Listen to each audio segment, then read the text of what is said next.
Баршаңызға сәлем достар, менің каналыма қош келдіңіздер. Мен сіздерге бүгін 30 күннің ішінде сұйықтықтан тек су ішсеңіз не болатынын айтатын боламын. Видеоны соңына дейін көріп лайк басуды ұмытпаңыздар. Су тіршілік нәрі екені бәрімізге белгілі. Денеміздің басым бөлігі судан тұрады.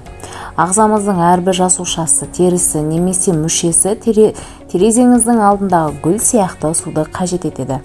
Осы жерде біз гүлмен салыстырамыз. Егер гүлде су тым көп емес, тым аз емес жеткілікті болса, ол гүлдейді. Жапырақтары көгеріп, жайқалады. Біз де өзімізді гүлмен салыстырып сусындаймыз, бірақ көбіне суды басқа сұйықтықтармен алмастырып жатамыз. Мысалы, газды сумен, кофе, шай, сүтпен, кейбіреу өзін жақсы көрген соншалықты сүйікті сырасынан да бас тартпайды. Егер бар жоғы 30 күннің ішінде ас үлесінен судан басқа барлық сусындарды алып тастасақ не болады? Біз күн барысындағы тағамдарымыздан бас тартпаймыз. Қимыл қозғалысымызды көбейтіп немесе азайтпаймыз. Тек ағзамызға құйылатын сұйықтықтың барлығын суға алмастырамыз. Ең бірінші ойымызға келетіні қаражатымызды үнемдейміз. Бұл шүбәсіз факт. Алайда ағзамызға одан да қызықты, одан да бағалы қандай пайда әкелеміз? Бірінші, шығармашылық және ойлау қабілетіңіз артады.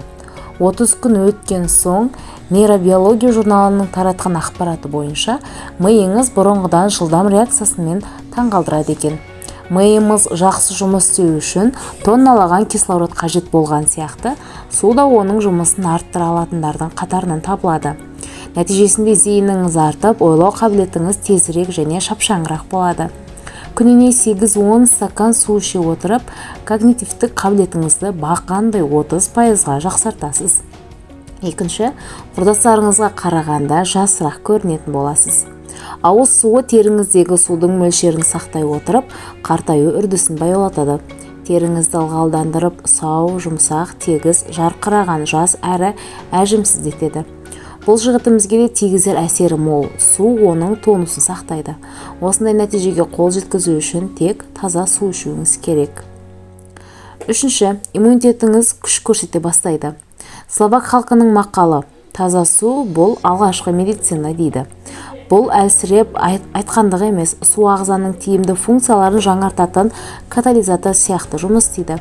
Судың дұрыс мөлшерде пайдалануы бауырыңыз бен бүйрегіңіздің жұмысын жақсартып, қалыпты деңгейде ұстауға көмектеседі. Осы мүшелеріңіз қандағы улы заттарды, қалдықтар мен тұздарды кетіруге жауапты. Төртінші, жүрегіңіз мықтырақ болады. Су жүрегіңіздің сауығуына көмектеседі. Қан сұйыла түскендіктен қан қысымы төмендеп, жүрек талмасының қаупі сейіледі. Ұйықтар алдында 1 стакан су ішіп жатсаңыз, жүрек талмасы мен инсульттің алдын алуға көмектеседі. Бесінші, сүйектеріңіз қатая түседі. Су сіңірді қалпына келтіруге көмектеседі. Осының арқасында буындарыңыз баппен қимылдап, нәтижесінде буындарға түскен салмақтың әсерінен болған зақымдар азая түседі. Алтыншы, тері астындағы майларыңыздан біразмен де қош айтысасыз. 30 күн бойы тек су ішсеңіз, денеңіз өміріңізге маңызды мүшелеріңізден улы заттар мен қалдықтарды шығарады. Бұл денеңізді тазартып, оны ішіңіздің айналасындағы майлардан арылта бастайды. Алдымен салмағыңыз аздап арта бастайды. Себебі денеңіз осынша мөлшерде пайда болған судың мөлшеріне бірден үйренісе алмайды.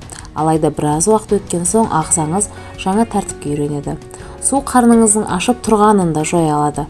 Калорияны аздап қолдана бастайсыз, өйткені су қарныңыздың ашқанын басып, ағзаңызды жуа бастайды. Тағамтану мен диетология академиясының өкілі Андреа Джанкола кеңес бергендей, тамақтанудың алдында ішілген 1 немесе 2 стакан су ас қорытуыңызға көмектесіп, өзіңізге қажетті мөлшерден тыс тамақ жеуге мүмкіндік бермейді. Жай ғана оны үнемі жасап отырсаңыз болады.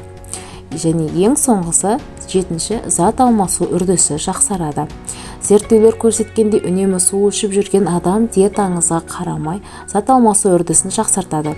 Таңертең тұрған соң жарты литр су ішсеңіз, зат алмасу үрдісі 24%-ға артады. Достар, осымен видеоның соңына да келіп жеттік. Видео сіздерге ұнады деген ойдамын. Каналға тіркеліп, лайк басуды ұмытпаңыздар.